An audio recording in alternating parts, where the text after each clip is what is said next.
If you want to be able to run or play sport and you can't because of pain in and around your groin, your hip flexor, the crease at the front of your hip or your lower abdominal area, then this video is for you. You're bound to be quite frustrated, possibly feeling lost because you've tried a few things and nothing has worked. You've rested for a period of time, you might have sought treatment or care in the form of massages or needling your hip or strength training or chiropractic adjustments or gotten some treatment and rehab exercises off a physiotherapist, but still, weeks, months or years later, you still aren't back to your best, back to running well and training consistently, doing the times in the training that you want to be able to do. You might have had injections, but they didn't help either. You could be feeling like you need to give up because now, even though you're not exercising or training well or running, you still have pain in your daily life most days. Despite following the advice you've been given, you can have pain in the morning or after periods of prolonged sitting. Just to add to your bewilderment, the pain might also have moved. You can feel it in the original area, but it can also have spread or be in a slightly different spot to where it was initially. If you found yourself nodding and saying yes to what I've just spoken about, do yourself a favor and book an online physio consultation with us. This issue does not need any manual input from a health professional,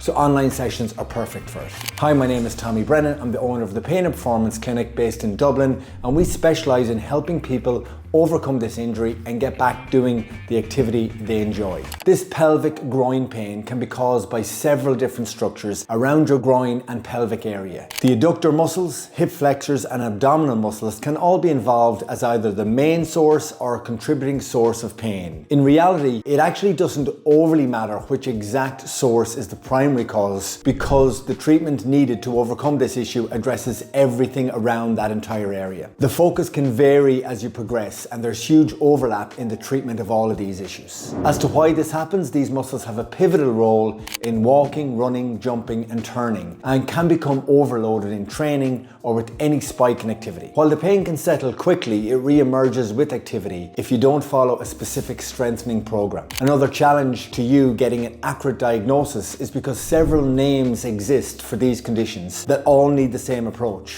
relative rest and targeted strengthening. You'll benefit from this approach if you've been diagnosed with or think your symptoms match things like osteitis pubis, adductor tendinopathy, Gilmore's groin, sportsman's hernia, FAI impingement of the hip, or hip flexor overload. Recovering from this injury can be mentally very challenging as it takes a significant amount of work to get back running well and playing your sport. When I say significant amount of work, it's just a lot more than you think. But the best way to address it is to replace your training time with your rehab time. If you see it that way, it's not the chore it could be perceived as. But just to be clear, there are no shortcuts to you returning to 100%. Nothing needs to be fixed or corrected on your body, and no one is fixing this for you. You do have to persist with a sufficient amount of rehab, especially in the early stages. And while your pain will mostly go if you just rest, this is a huge mistake, as after even 4 months of rest, you can feel good, return to training, only for your pain to come back when the intensity increases. Complete rest or going somewhere to get something done to you by a therapist is the wrong approach. This is actually a great thing, because you are not dependent on anyone fixing this for you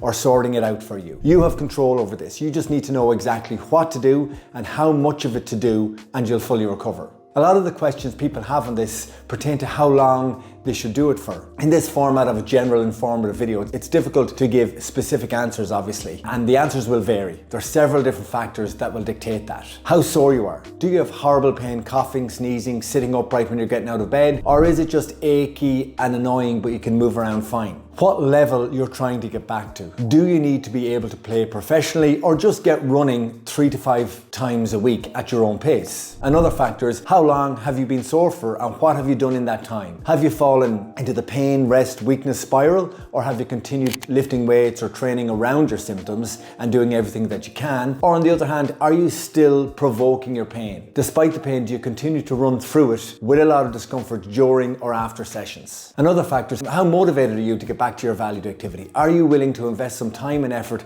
for several weeks to address this issue, doing the necessary dosage and following an appropriate load management plan? It's not something that's sorted in a few days. It takes several weeks to a few months of doing the right things to get back to yourself. I have several other videos on this topic, from why your groin pain keeps moving around, why your groin pain won't go away, to phase 1, 2, 3 and return to play exercises for this groin and pelvic pain. You can overcome this with some clear advice and a tailored plan. These videos offer exercise options for you to start, or if you want specific help, reach out for an online consultation by emailing us to this address or visiting our website or booking through our Instagram page. If you have any comments or questions, please feel free to comment below and we'll get back to you.